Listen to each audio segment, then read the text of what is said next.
Alrighty, let's jump into a few games. We'll see how we do. We'll record anywhere between 3 to 5 games. If we happen to go on a winning streak, we maybe will just play until we lose. But if we're doing terribly, then maybe we'll end it a little earlier. This is clearly no good. You have 1 power, and it's you always want the blue power more than you want the black power. So, I mean, you also will never keep a 1 power hand, so it doesn't really matter there. This is a 5 power hand, but we have a good turn 3 play and a good turn 4 play, so this is alright. I'm not gonna wait on the seek power because I know what I want. I always want so with Felon Control and with this deck, you always want to play as much Primal as you can, because you would like to be able to play your Champion of Cunning on turn 5, ideally with 5 Primal in play, so it has Flying and Aegis. That's very, very important. You should never play the Champion of Cunning without 5 Primal. In this case, oh wait, that was really stupid. I just kept saying we should play Primal, but I just instinctively played the Shadow because we have these double Shadow cards in here. So that was really dumb. If we draw a Champion of Cunning, we're gonna get punished by not being able to play it on curve. Here, there aren't very many targets for Suffocate in Armory. There's pretty much just the Recana Artisans and the Valkyrie Enforcers if they even run it, and I don't know all versions run it, so we're actually just going to go ahead and kill it and attack him because we don't mind doing a little bit of damage, and the Suffocate I don't believe is going to get any better than this. We don't need to play the second Bloodcaster because 1 is enough to block both the hammer and the Sword of Ikaria, and I am a control deck. I don't want to expose myself. Oh, never mind. I don't want that. Oh, okay. So we're massively punished for not playing the second one because now we can't play it anymore. So that was a huge punt. But we could play this out there and just trade it 1-on-1 with his hammer. We're gonna have to do that anyway because even when we hit 6 power and we play this Black Sky Harbinger, the hammer can still kill it. So we're going to throw away a card for free here. I don't think I want to Unstable Form this because it's a 3-drop. Making it into a 5-drop is still very unlikely to survive the hammer, so we're just throwing more cards away. I was going to say before I got destroyed by this hammer is that I don't really want to expose myself to a harsh rule, and then the Bloodcasters are quite good in this matchup when you hit later in the game. So I didn't want to potentially lose 2 of them to a harsh rule, but obviously he played the Recana Artisan and then immediately drew a Auric Runehammer because the ones that are in his hand wouldn't be good enough. He definitely just top decked it over the last 2 turns. So that punishes us. Otherwise, we would still have a Bloodcaster in play now. So this game has gone horribly wrong. The good news is next turn we can play the Black Sky Harbinger, and we'll kill both of his Artisan and his hammer. So he's either grabbing an Ikaria or a Daisho. If I was playing Armory against Felon Control, I would grab a Daisho. I actually don't have a way to deal with it. It's a 6/4 right now, and he can kill my Harbinger and still survive. So that's highly problematic. We're still going to do it. We're going to cross our fingers that after he kills this with his Daisho, oh, he doesn't even need to use it. He just uses a regular hammer that he just drew off the top of his deck. So now we're in a lot of trouble. Yeah, so this deck is a complete dog to Armory. Exactly.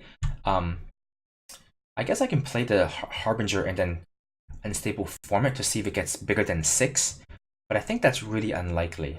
I don't want to take that gamble. We'll just take 6 from him and see what we draw. Yeah, this deck is a complete dog to Armory. I don't think I've ever won a game against Armory with this deck, which is also quite typical of Felon Control. Can we survive 1 more hit?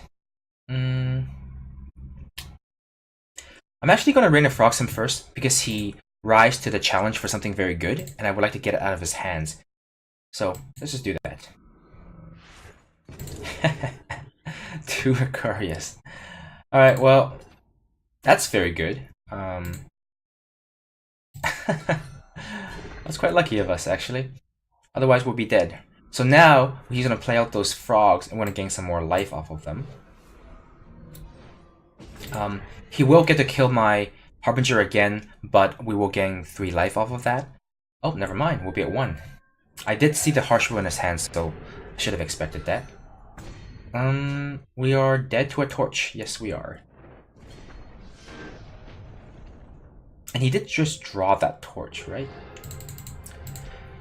I think we could have played better for sure by playing the second the Bloodcaster on that turn 4, but I don't think it would have influenced the outcome of the game too much. I don't think this deck can ever beat Army, unless your opponent gets power screwed. So, alright, this hand's fine. It's essentially a 3 power hand with triple shadow and one primal. But we do have a turn 1 interaction and turn 2 interaction. And then we're 1 land away from having a turn 4 spell as well. Unfortunately, this Champion of Cunning is not going to get played for quite some time because we have only 1 primal sources. We have to draw a lot.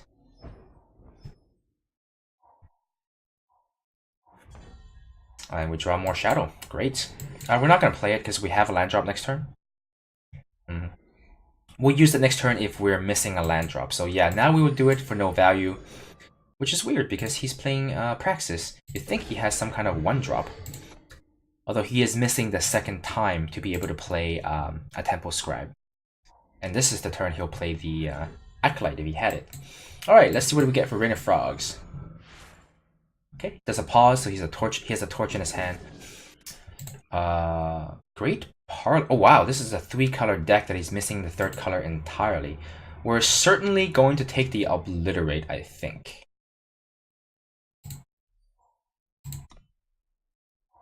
Well, now he has 2 frogs to play. Oh, there's his... Oh, okay, well. That's good, because we can kill this very easily. I would love to hit some land drops, though. Ugh, gross. Alright, well, this can kill us quite quickly, so let's just get rid of that. Drawing, running, power, primal would be quite good. My opponent's hand's quite poor. He can Torch and Purify the Harbinger to kill it, but other than that... Oh, he just drew a Sandstorm Titan, so that's very good for him. Perfect. So we get our land drop that we needed. I think here we'll play the Witch. He's going to be able to torch it and attack me for a lot of damage, but we're just not going to play the Champion Cunning and get it killed for no reason. Although, will this card ever get... I don't know if I'll have enough turns to wait for 5 Primal, so I don't think this is going to get activated anytime soon.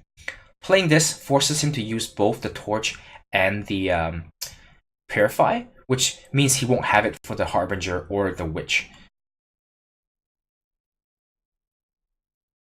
No, we'll play the Witch, because in the perfect world, we draw a power next turn, and we play the Black Sky Harbinger, and we wipe his board. So that would be pretty good. He didn't use his Torch. Maybe he's going to Purify it. Yeah, so now he wastes his Purify on that instead of the Harbinger, which is going to be very good. And I think my opponent is using Purify here because it's more mana efficient for him to use up his... It's better to save the cheaper spell, right? Okay, so now we're in some trouble. I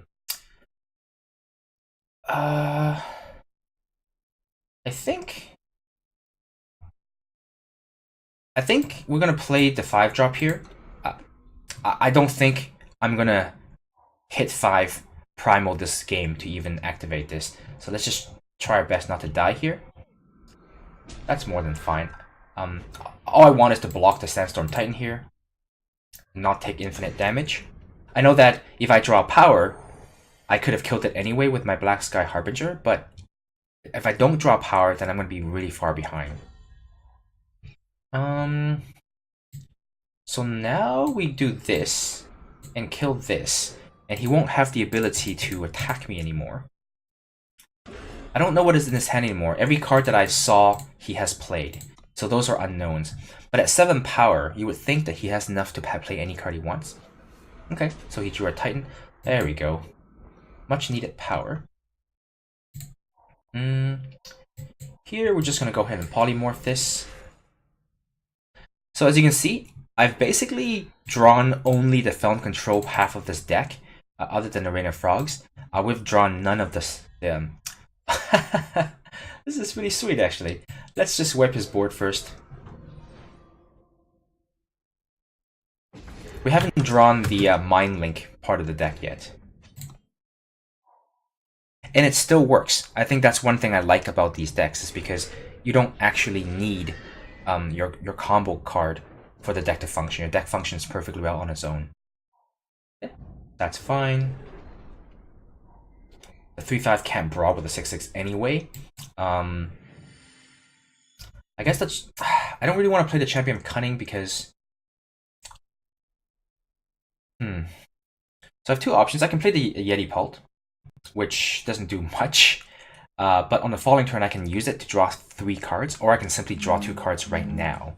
Or I can play the Champion of Cunning and be able to block his 6/6. I think my life total is pretty healthy. I'd rather just play the slightly longer game and wait until... Because I'm pretty close to hitting 5 Primal now.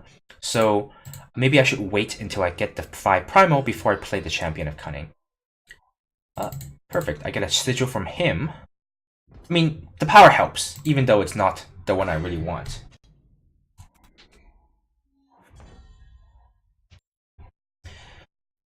This is the one I want. Now, I think we do this. We're attacking for 2 because we're not going to block anyway. And we're okay taking 6 more and go to 9. Because we got rid of all of his obliterates, so I don't think he has too many direct damage left. Yep. Now things are on the up and up. Let's turn that into a frog first. We'll swing in for 7, and now we're in firm control of the deck. I don't think this deck runs Harsh Rule. It doesn't look like a controlling deck at all, so I think I'm safe to run the Yeti plot out there, so I can draw 3 cards next turn. My opponent might concede here, though, depending on what's in his hand. They don't... Oh, what? Why? Why does this deck have Harsh Rule? I guess it's not that aggressive. He's played no early drops, all removal spells, and all big units. Okay, maybe that makes sense. Maybe I'm not paying enough attention. Because he hasn't played any early aggressive threats. They're all big threats. So that was just a punt on my side. But I guess if I didn't play the Yeti Pult, I would have played it last turn, and he would have killed it with the Heart of the Vault anyway. So it didn't make too big of a difference. Oh jeez, that is so much value. Does it matter? Oh, let's just kill it. I don't think there's a single card I can draw in my deck that helps me survive this. Nope, there is not. Alright. Huh. Our opponent massively outvalued us. We also didn't draw our value cards until pretty late. We only get to activate the Bloodcaster once. And that got me 2 cards, which is great. But we didn't get to activate the Yeti Pult. We didn't get any real value off of the Mind Link. We got a pig, but and then we certainly didn't draw any unstable forms to draw additional units. So that's too bad. I don't know how the matchup is for Felon Control against just a big Praxis or whatever color combination that is. Against decks like that goes big on value units, on Great Parliaments, and just powerful late game threats. I don't actually know how Felon Control matches up to it, but our deck certainly didn't match up very well. Alright, and I'm going to end the video here and record the next games separately.